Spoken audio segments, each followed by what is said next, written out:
Hey everybody, this is Hondo Carpenter, your Las Vegas Raiders beat writer on Sports Illustrated and the host of the Las Vegas Raiders Insider Podcast. Very happy now to bring in Jonathan Shop. Jonathan is a very highly decorated and successful journalist who has also parlayed that into a tremendous legal career down in the Atlanta Buckhead area. It has been nearly, John, I think it's now been over 2 decades, hasn't it, that we've been doing this every week? It's in two different decades, but this is our 16th year doing this work. Okay.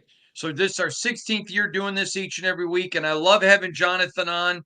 He just brings a different angle, brings a different view. You know, John, one of my favorite movies is Robin Williams' Dead Poets Society, where he has invites all the students to come stand on his desk because they see the room in a different perspective when they look at it from his desk. And this is why we love having Jonathan on. So, John, let's get right to it. I predicted the Raiders at this point would be 1-1. However, I'm 0-2 in my games because they completely flipped reversal. But being in Baltimore, being in your neck of the, well, your old neck of the woods in the DMV area, what really stood out to me with the Raiders was even though through three and a half, I mean, it took 6.5 quarters for this team to find who they were. They eventually did. I would love you to reflect and give us your thoughts on what I thought was a monster win and probably one of the biggest upsets in the very young NFL season. And it got Antonio Pierce's attention and that team's attention. Obviously, they knew they were 10-point dogs. They knew. They put that as a foundation of a chip on a shoulder. It really was an impressive day. It was a surprise. You don't think the Ravens are going to lose at home in week 2 and go to 0-2. At the same time, the Raiders really did more, I think, to win that game than Baltimore did to lose it. The things that stood out to me, kind of as you could see the wheels beginning to turn, were a couple things. Less turnovers. The turnover margin obviously was nothing like it was in week 1.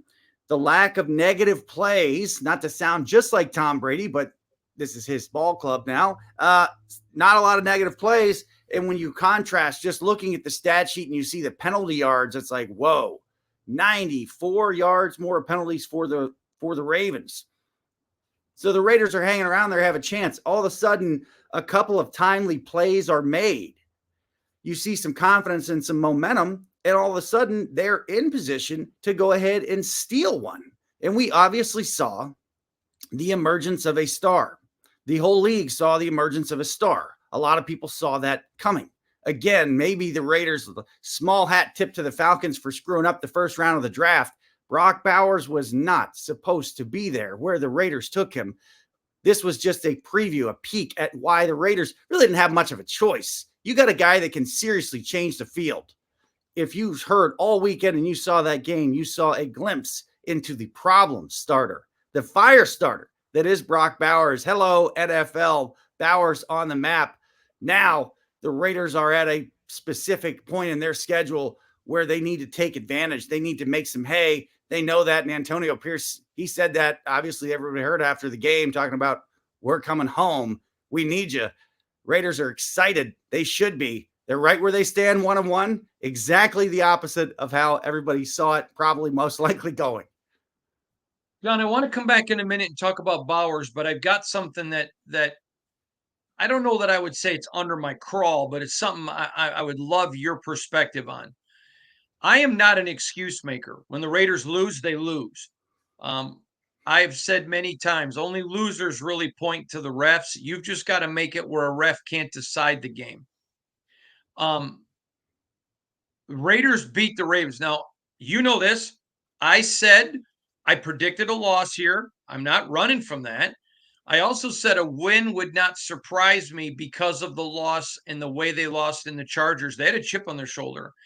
I just thought going home week 2, Baltimore would play the same way, and I was stunned. But here's what got me. After the game, I finished writing. I'm back at my hotel. The next day, I'm doing all my interviews around the country.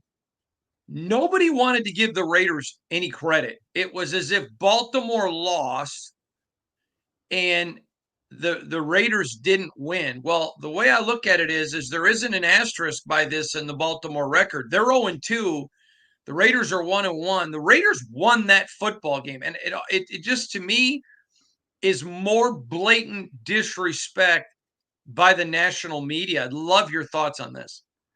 I think that's where it's going.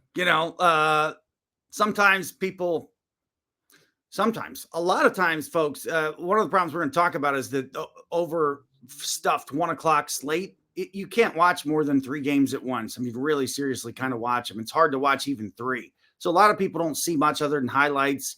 And the easy write-off is somebody says, well, the Ravens kind of tripped and fell on themselves.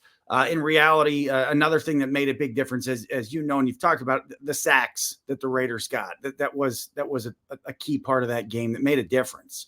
So yes, the narrative is going to be that the Raiders are the softest 2-1 or 3-1 team as we get through the rest of September, depending on what happens in the next couple of weeks. That's just the way it's kind of been framed outside of Raider Nation. In reality, this is the NFL. There are no games to look over. There are really not any easy opponents, especially at this time of year. Nobody's packing anything in or doing anything of the sort in September. That's not even going to happen in October. So yeah, a little slight. Sure. There probably should be. Some folks wrote in the Ravens as a team going to the Super Bowl. And now the shift is going to really focus on the teams that are 0-2 with backs against the wall. Then nationally, the people are going to forget about the Raiders for a second, but expect to hear that they're the softest 4-1 team if they should end up getting to 3-1 or 4-1. It's just ludicrous to me. It's like everyone ignores what they did last year. It just makes no sense. All right, I want to go to Brock Bowers. The Raiders felt like, as well as most of the NFL, there were 3 dudes. And I've been doing this a long time. The term dude, you may in fact, I'm certain that you remember the general manager that told me that term, that said it's a universal term used in the NFL in the draft for a guy that's as close to a can't miss as you can have. He told me at the time, which I shared with you, there are some drafts where there's no dudes. There may be some guys you think could be them. And then the most I think he said he's ever seen was 6 or 8. I don't remember, but I don't remember the figure now. It's been so many years. But universally, and that's why every year I try to talk to NFL people, there were 3 guys thought to be dudes in this draft. Joe Alt, Brock Bowers, and Talise Fawaga.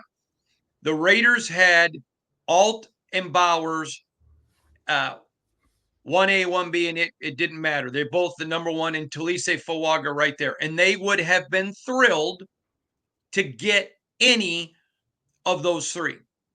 Now, the draft is falling because, and we talked about it at length before the draft, so many bad drafting teams let Fawaga, let Bowers fall.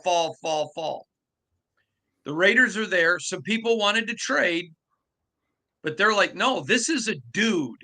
This is an immediate starter. This is a guy that you look at as a 10 to 12-year vet with big time possibilities. We're not trading him just for what the draft chart says. That's why the draft chart works in your favor if you think you're getting a dude and the other people just think they're trading a draft pick. And they stuck to their guns. Now, Tom Telesco took a bunch of crap, which at the time I said I agreed with him. There was nobody on that board at quarterback even close to the value of Bowers or Fawaga. In their pre-drafts, they saw no way that Joe Alt or Brock Bowers fell to them. In my last mock draft, I had Talise Fawaga because that's what I have very educated opinion that they were going to do. But they had no thought that Alt or Bowers would be there. Balt was, and they snatched him immediately. Instantaneously, he's the number 1 tight end in the NFL. You see what he's doing. Here's where I'm going with this. I think this should give Raider Nation a big boost of confidence in Tom Telesco. He's not looking for Mr. Right now. He's looking for Mr. Right. Who is the best player available that's going to make us better for 10 to 12 years? My dad used to always tell my sisters, don't look for Mr. Right now. Look for Mr. Right. I love the way Telesco drafted. I think this should give a ton of confidence to Raider Nation. I know it's only 2 games. Let's not pretend like it's been a year. But I think the early dividends show. I'd love your opinion. My initial opinion was that I counted on the Chargers taking either Alt or Bowers. There was some idea that those two guys stood out to Jim Harbaugh, and obviously he got one of them. When you talk about taking the right guy, not just for right now, it's a two-sided equation.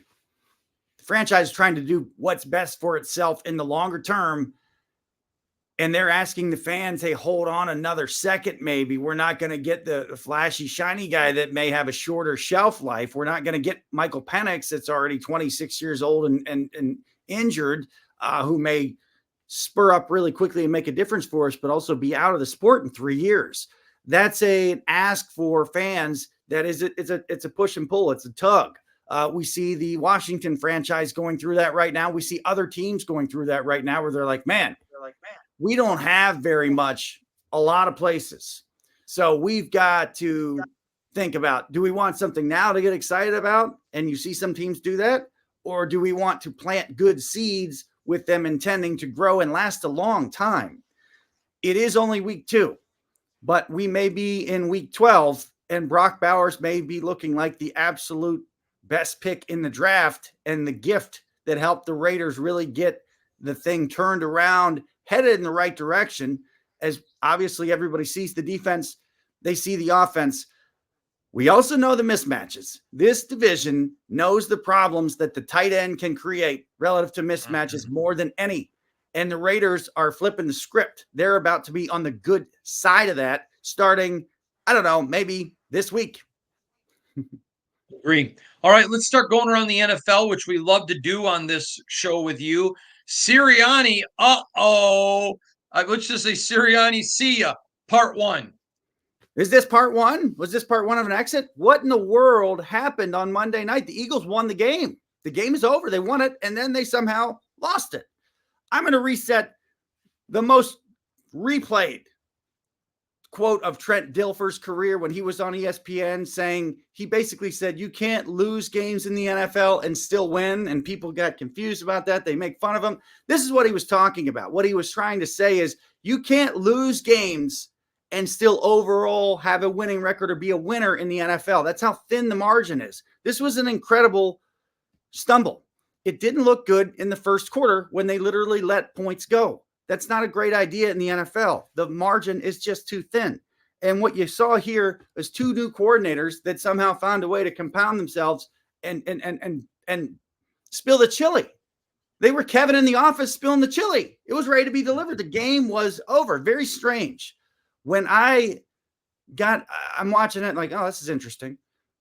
When Cousins hit that second pass in the final drive, I thought, oh boy, we got something going on here. And it's funny to hear some people talk after the game or hear Bill Belichick talk about, with pocket passers, they don't like being rushed up the middle. It was interesting that Philadelphia didn't rush anybody up the middle. Kirk Cousins is not going anywhere. It's not 2013 or 14 when Cousins is a functional runner. He's literally coming off an Achilles repair. He wasn't going anywhere. When you saw him standing back there with rhythm, you saw, oh boy, what I see here is a really dangerous time for the Philadelphia Eagles. Their head coach, right or wrong, going up and down, up and down. This is maybe part 1. I'm not sure how many more strikes he's going to get.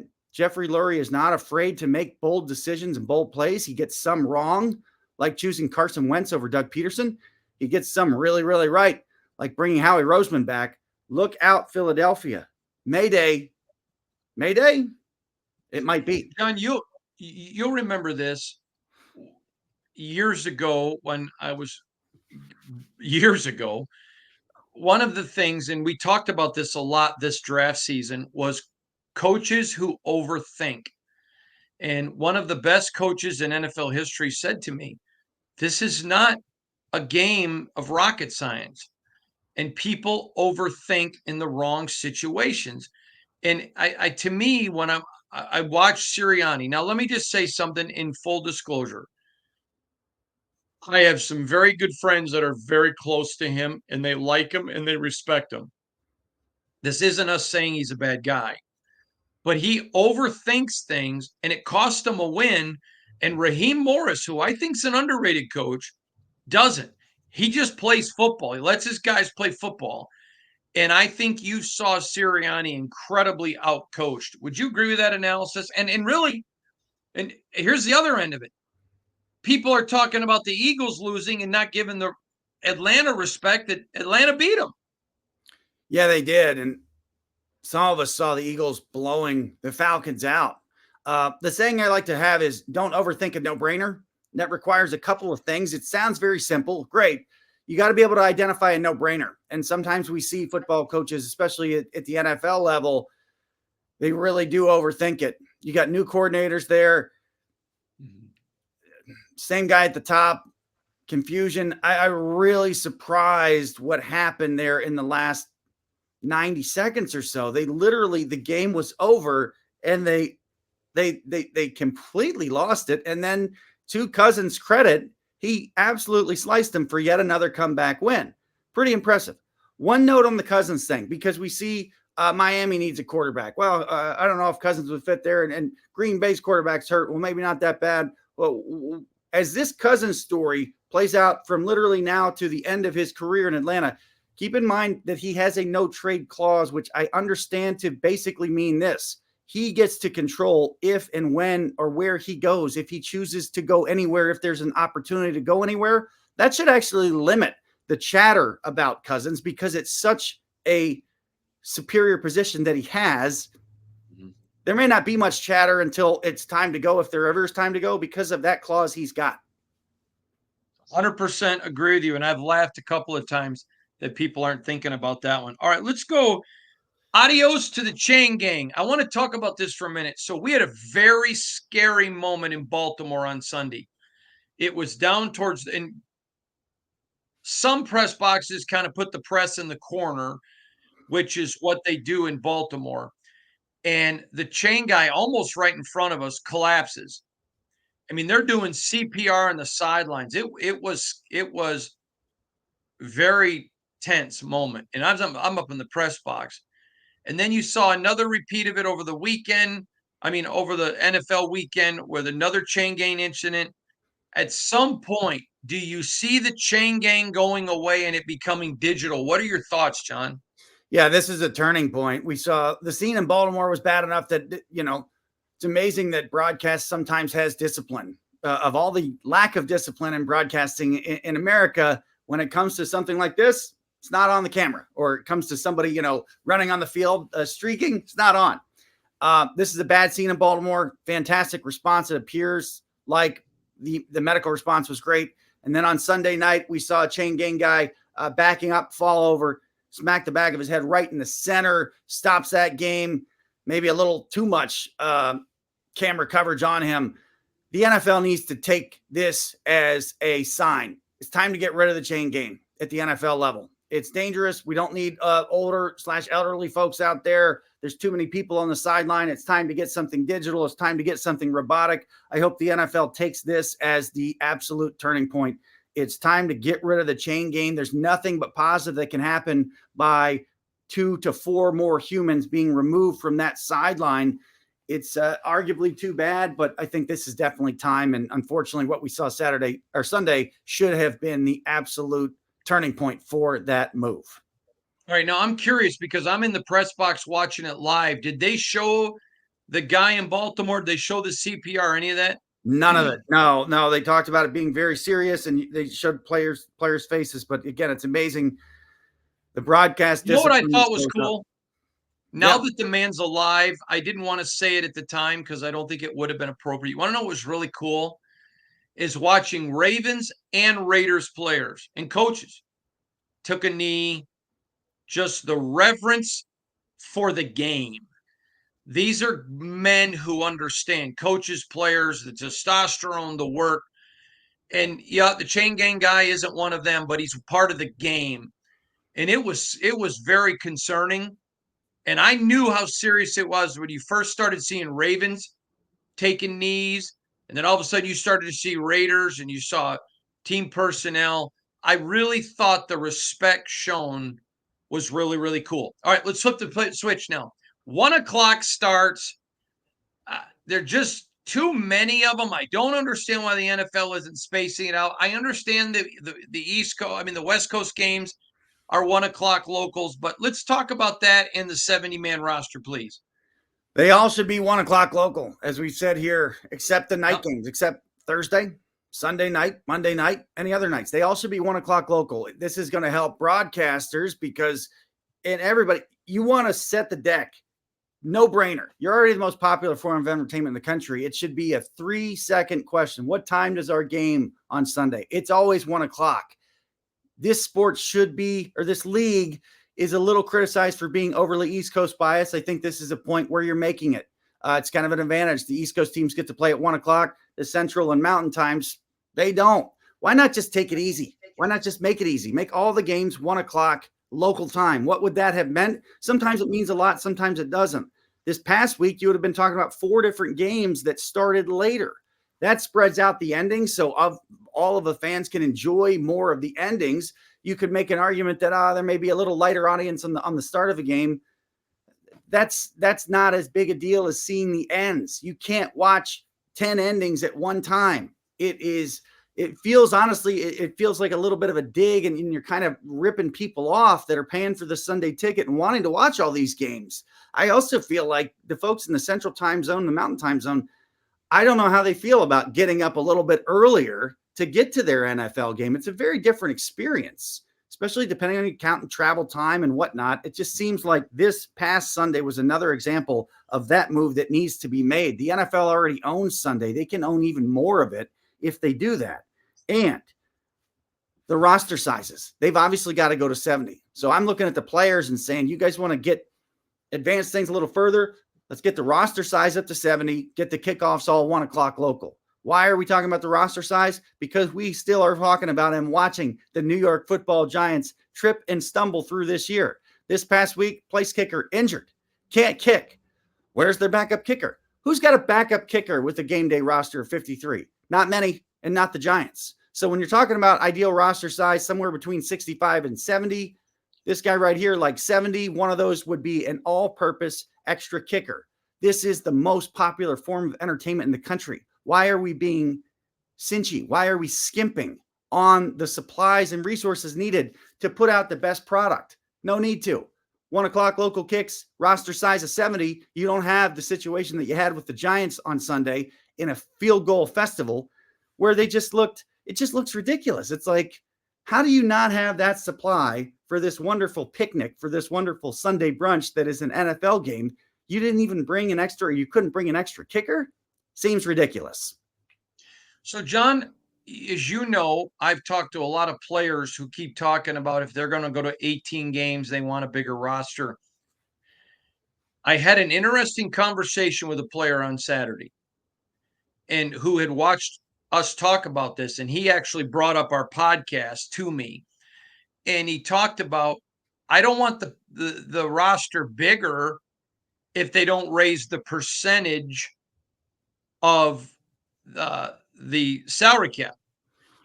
And he goes, and I said to him, I said, I'm just going to ask you, since you watched the podcast and you voiced your opinion, if the NFLPA comes to you and says, we're going to 18, and which they already have the authority to do, by the way, they don't need the NFLPA's permission, they already have it.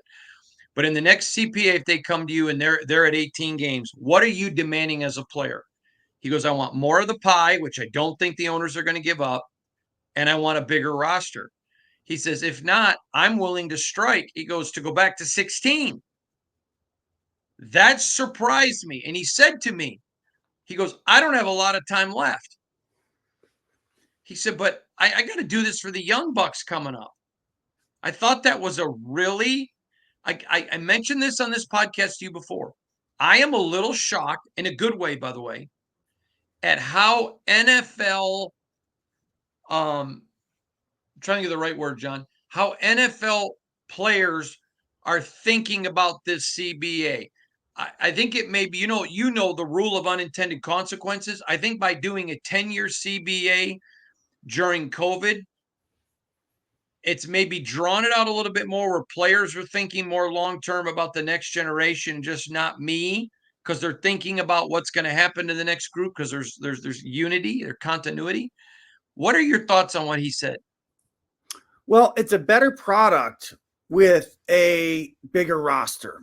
And I can understand the players wanting to retain proportionality. So if we expand the roster by a significant amount, we're talking about 17 more players on a game day roster. How are those salaries going to measure up? Are they going to be proportional and relatively consistent with league minimums and whatnot? Is that going to require one of two things? The old Jerry Jones grow the pie or a bigger piece of the pie? I'm with you. I don't think they're going to give necessarily a bigger piece of the pie, although we may be talking about tenths of a percent that could make a big difference. It's time that people around the sport do more to figure out and make decisions for what's best for the game. If the players understand and agree and believe that this would be best for the game, they've got to use the bargaining leverage that they can have. Not to sound like a lawyer, but that's what they've got to do. I also want to hear them start to come out, whether it's through current players, whether it's through their association, or whether it's through the most respected names in the game who are now maybe broadcasters and owners or former coaches that are Hall of Fame successful, to say, this is what needs to be done. Here's why it needs to be done. This is far out, but they got to figure out a way to work it out. It is interesting. It is a longer idea, a longer timeline of thought, but it's critically important. Listen, I'm a big-time movie producer, big-time movie, huge movie. Am I going to, out of one of the supporting actors, are we going to not have somebody to fill that role if something happens? I mean, that's what happened to the Giants on Sunday with the kicker. It's ridiculous. That can't happen. It should not happen. All right. Now, last week, how did we do in the fearsome foursome, and where are we standing after 2 games? Well, we're standing after 2 games tight. Last week, I took 2 more. So you were +3 in the first week. I was +2 last week. That means you're up 1 going into week 3. Are we going to talk about the kickoff real quick before we get there? Sure. I was going to do that after this, but go ahead. This is too exciting because it's moving in real time. You guys are seeing the same thing that we're seeing, the same thing that I'm seeing. Here's what I think needs to happen. Not finalized, but here's what needs to happen. We need the kicker to move back about 5 to 10 yards. We need the core group of players to move towards the end zone about 5 to 10 yards. Somewhere in there is the sweet spot. We need to introduce the intentional walk. What is the intentional walk? The intentional walk is literally for player safety and to eliminate the kickoff if the kicking team chooses. Let's say this is a blowout. Let's say the game's just over. They just want to get out of there. Intentional walk. Let's introduce it. Put the ball at the 50, maybe at your own at your 45. So literally 5 yards into your territory. This would be rarely used, but go ahead and just eliminate it. Give people the chance to intentional walk. It would only come up in specific situations. Obviously, who would, kick the thing to the 50? Now, what we were talking about last week, you made a very important point. The placement of the touchback needs to be discouraging of teams to touch the ball back. The 30 is probably not enough. The 35, I don't think is enough. The 45 probably is. So we've got moving parts here. We need to shift the kicker back so the kickoffs are more likely close to the goal line than clearly in. We need to move the core forward so the initial contact and maybe the place that people are going to be down is somewhere between the 20 and the 30. These are moving parts. I don't know if it's 5 yards or 7 yards, but you can see what needs to be done. And you can also see that if you move the kicker too far back, or if you move them farther back, you've got basically a mismatch as far as this kicker's got a long way to go to make it 11 on 11. All these things are to be considered. They should all be worked with. This is, again, maybe why this was a year sooner than I thought they would jump it up. But I can see the future. I think the folks out there can see it too. The kicker's got to move back. The core guy's up. That's going to decrease touchbacks. That's going to increase what I would say setting the ball for first down in a more reasonable area, make the touchback even more penal, and throw in the old intentional walk for the end of games, for other stuff that really just isn't necessary. Go ahead and bypass the kick. Just place it at the 50 or on the plus side at the 45. Awesome. All right. So I'm go. up 1 for the year. Let's get to this week's fearsome foursome. Very easy this week, folks. Very easy. We're focusing on the people that must get business done. Ravens at Cowboys. Cowboys, egg really nicely wrapped up and laid last week. Derek Carr goes in there and slices them to pieces. I don't care what happened to the Cowboys this week. This is about the Ravens. Overtime win, Baltimore Ravens. I got to go with you. I don't think the Cowboys are a Super Bowl ambitious team. I don't think they have coaching as good as Baltimore. I'm going to go with Baltimore. Maybe this is for next week, but with the 17 game schedule, 0-3 is a lot more like 0-2 was with the 14 or 16 game schedule than 0-2 is when you are on a 17 game schedule. It's not like double, but it's closer. So be more afraid of being 0-3 than 0-2 is the message I would send. Washington football team at Cincinnati Bengals. Extraordinarily important. We've got 2 Monday night this week. This is a no-brainer. The Bengals. Not even close. It should not be. Now, Trevor.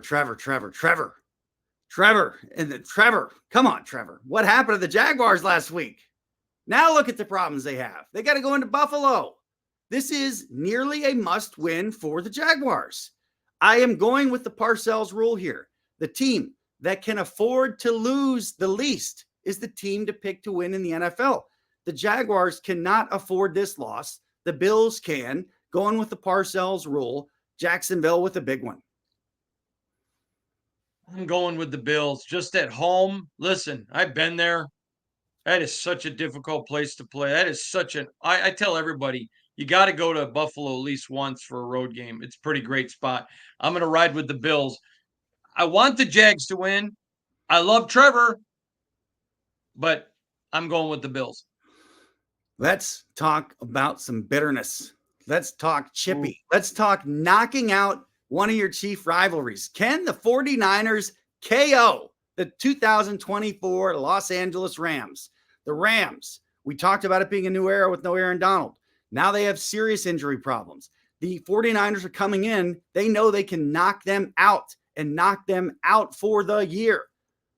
Against my better interest, 49ers knocking out the Rams. See you in 2025, Rams. 49ers on the road over the Rams. No argument. I'm in total agreement. Wow, we only disagreed on one, Johnny. It's going to be a big week on the Fearsome Foursome. Y'all have a great weekend. We will see you again next week with Johnny Guitars. Of course, we'll see you tomorrow for our next Las Vegas Raiders Insider podcast. John, tell them where to find you on social media. At JP Spartan. Check it out.